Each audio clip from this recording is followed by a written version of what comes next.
नमस्कार, हम अफरोज। दोपहर 3 बजे के भोजपुरी समाचार में स्वागत बा। सबसे पहले प्रमुख समाचार।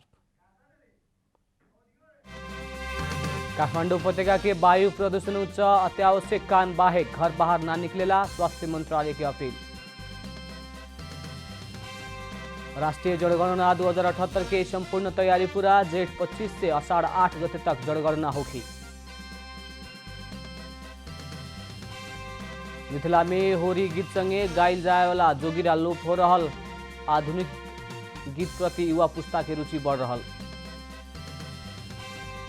त्रिदेशीय फुटबॉल लीग में नेपाल आज बांग्लादेश से प्रतिस्पर्धा करे, खेल जीत के फाइनल में पुगे के नेपाल के लक्ष्य।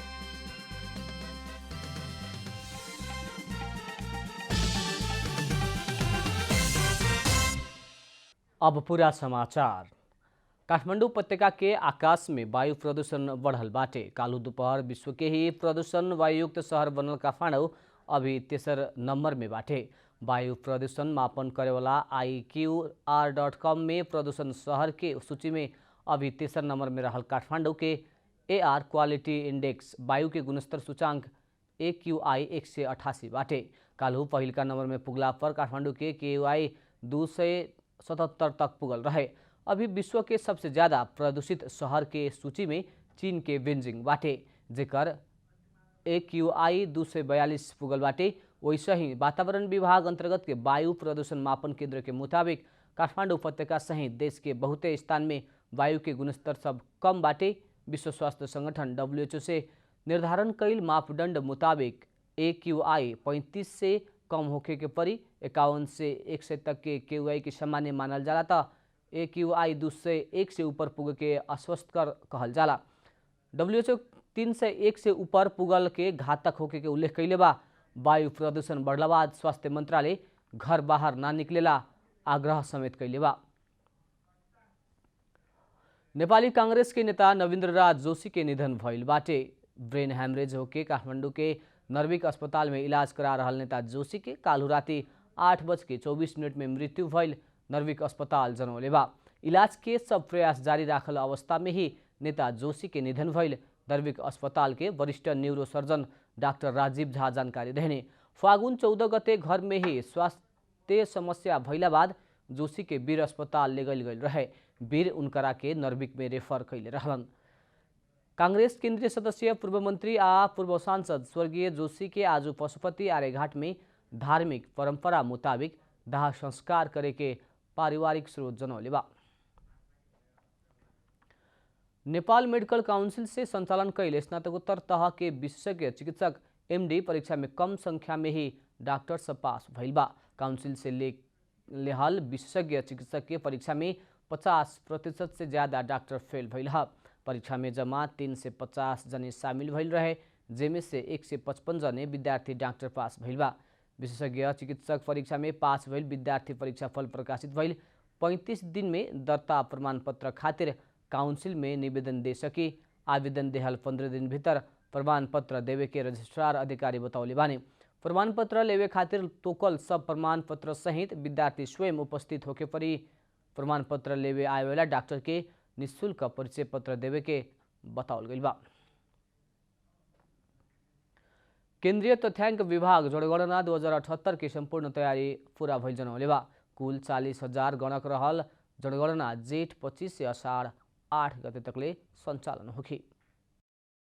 केंद्रीय तथ्यांक विभाग राष्ट्रीय जनगणना 2078 के खातिर आवश्यक तैयारी अंतिम चरण में पुगल जनौले बा। 2068 साल बाद 10 वर्ष के अंतराल में होखे लागल जनगणना के स्वाभाविक रूप में महत्वपूर्ण मानल गइल बा।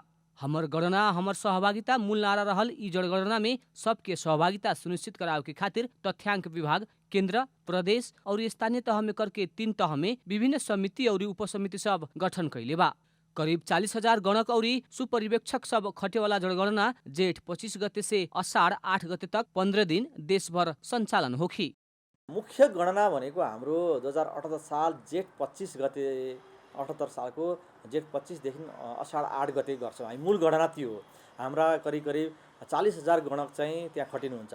त्यो 15 दिनमा हामीले सम्पन्न गर्नुपर्ने हुन्छ। त छोटो अवधिमा हाम्रो देशको परिवेश भौगोलिक अवस्थामा एकैचोटि सबैजना घर घरमा पुग्ने अवस्था भनेको यो 15 दिनको अवस्थामा जनगणना सम्पन्न गर्नुपर्छ हामीले।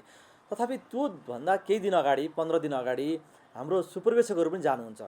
80 को सवाल पूछ के कैल जाएवाला जनगणना मार्फत जनसङ्ख्यासँगै शिक्षा, स्वास्थ्य, आय आर्जन, रोजगारी लगायत आर्थिक, सामाजिक संपूर्ण पक्ष के जानकारी देहल जाई। जौन संविधान कार्यान्वयन, बजट विनियोजन, निर्वाचन क्षेत्र निर्धारण से लेके विदेशी नियोग तक के उपयोगी मानल जाला। देश संघीय संरचना में गईल बाद विभिन्न विकास निर्माण के कार्यक्रम बनावे खातिर तथ्यांक सबके मांग हो रहल समय ई उपयोगी सिद्ध होखे के विभाग के विश्वास बा। तथ्यांक से समाज और देश किने जा रहल बा कहेवाला प्रक्षेपण करे खातिर भी मदद पुगाव के आशा कैल गईल बा। नितान्त हामीले नौलो अभ्यास गरेको यसपटक भनेको वडा स्तरबाट प्राप्त हुने, नागरिकले प्राप्त गर्ने सेवा सुविधाहरूको अवस्थामा, पूर्वाधारको अवस्थामा, आर्थिक पूर्वाधार, सामाजिक पूर्वाधारको अवस्था, विपदका कुराहरू, घटनाहरू, यी विषयहरूलाई समेटेर वडा स्तरीय सामुदायिक प्रश्नावली पनि बनाएका छौँ हामीले। यी बेर के जनगणना इंटरनेट के पहुँच भइल जिला सब में टैबलेट मार्फत तथ्यांक प्रस्तुत करल जाई त अन्य जिला में प्रश्नावली प्रश्न पत्र मार्फत लिख के तथ्यांक लेहल जाई। वैसे ही विदेश स्थित कूटनीतिक नियोग में कार्यरत नेपाली सब के ऑनलाइन मार्फत तथ्यांक भर सके के व्यवस्था कैल गई बा। भोजपुरी समाचार में अब छोड़ विश्राम।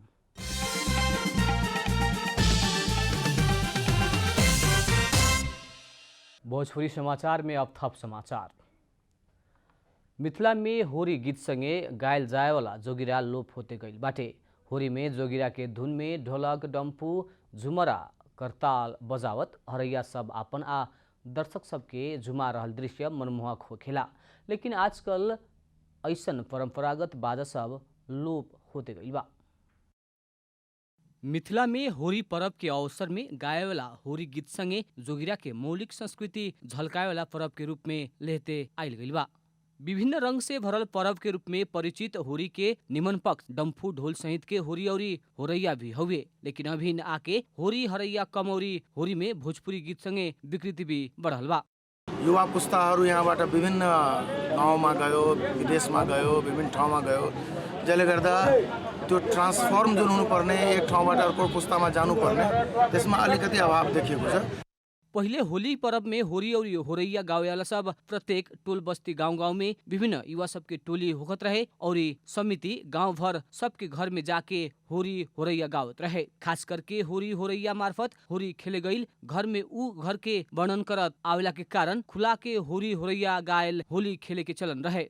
अहिले जुन मिथिलाको परम्परा अनुसार विगतदेखि जुन फोक मिथिलाका होलीका गायनहरू छन्, त्यो डम्फा, हार्मोनियम, ढोलकहरू बजाएर हरेक दलानमा गएर गाउने चलन चाहिँ थियो। त्यो मौलिक धुनहरू र मौलिक होलीका गीतहरू लगभग लोप हुने अवस्था छ। प्रत्येक गाउँमा मलाई लाग्छ कि यो एउटा टिम हुन्थ्यो अनि सरस्वती पूजापछि सुरु भइहाल्थ्यो। साँझमा सबै खानासाना खाएर मान्छेहरू बस्थ्यो अनि होली गाउने, मैथिलीको होली जुन हुन्छ जोगिरा पढ्ने, विभिन्न किसिमको होलैया भन्छ त्यो डम्फा बजाउने, ढाल ढोलकहरू बजाएर पुरा गर्ने। मिथिला में होरैया के जोगिरा के धुन सब मध्य रात तकले सुनल जात रहे। अभिन ऊ बहुत मुश्किल से देखे के और सुने के मिलेला। परंपरागत संस्कृति धर्म कर्म भुलाते गईला पर भी आपन सभ्यता प्रति ध्यान ना देहला से आजकल होरी होरैया गीत गावेला से ज्यादा आधुनिक गीत सब में युवा पुस्ता के रुचि बढ़ल बा। धनुषा से प्रमोद कुमार शाह की रिपोर्ट। विश्व नेवा दिवस विभिन्न कार्यक्रम करके मनावल जा रहा बा। हर एक बरस मार्च महीना के अंतिम शनिचर के विश्व नेवा दिवस के रूप में मनावते आयल गईल बाटे। ये दिवस सन 2018 में मनावे के शुरू कल गईल रहे। आज वर्ल्ड नेवा ऑर्गेनाइजेशन काठमांडू में विशेष कार्यक्रम कर रहा बा। कार्यक्रम में नेवा समाज आ नेपाल भाषा के विकास में उल्लेखनीय योगदान देवेला 8 जने के सम्मान करे के भइल बा। सन 2018 में विश्व नेवा दिवस के अवसर में विश्व के 22 देश सब में विभिन्न कार्यक्रम करके मनावल गईल रहे। दिवस के अवसर में नेवा समुदाय के अगुवा सब सांस्कृतिक रैली निकलले बा।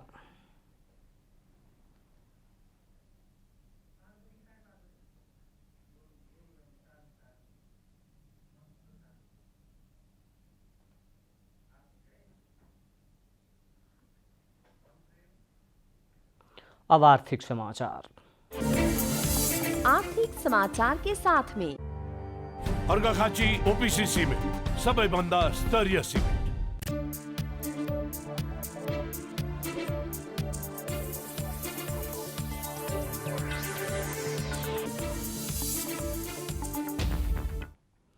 साझा यातायात विद्युतीय बस खरीद प्रक्रिया आगे बढ़ौले बा। साझा यातायात 40 गो विद्युतीय बस खरीद खातिर टेंडर निकालेला विद्युत बस खरीद प्रक्रिया आगे बढ़ौल ह। साझा यातायात पहिलका चरण में 40 गो बस किन के काठमाडौँ उपत्यका में संचालन करे लागल प्रमुख कार्यकारी अधिकृत महेंद्र राज पांडे जानकारी देहने। बस 25 से भी ज़्यादा सीट क्षमता के होगी।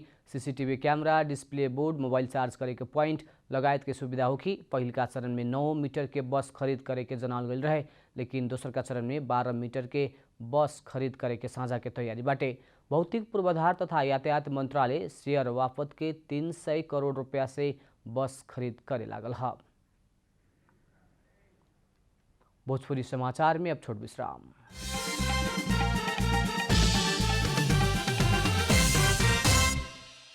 अब खेलकूद समाचार।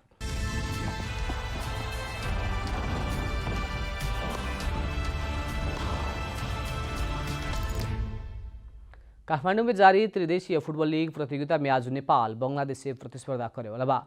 अपन घरेलू मैदान में जारी प्रतियोगिता के पहिलका खेल में किर्गिस्तान के अंडर 23 ओलंपिक टीम से गोल रहित बराबरी खेलन नेपाल के लक्ष्य बांग्लादेश विरुद्ध जीत निकालत फाइनल में स्थान बनावे के रहल बा।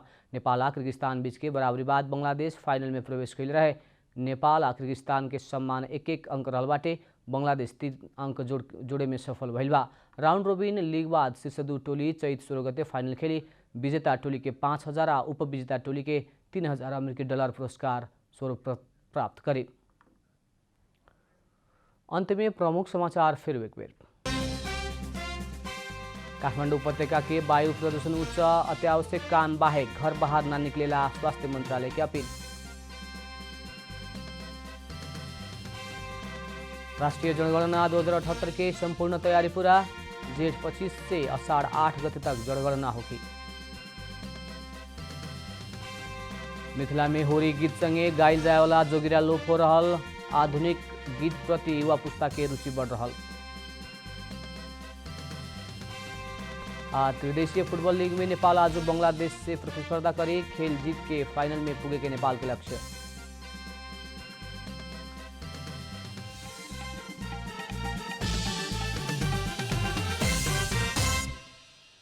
भोजपुरी समाचार अभी खातिर इतना ही। जनता द्वारा जनता खातिर प्रसारित जनता टेलीविजन के कार्यक्रम सब यूट्यूब, ट्विटर, फेसबुक आ हमनी के वेबसाइट जनतासमाचार.com में भी पढ़ा देख सकत बानी। सूचना में अपने के सहभागिता, समय में समाचार हमनी के प्रतिबद्धता। प्रणाम।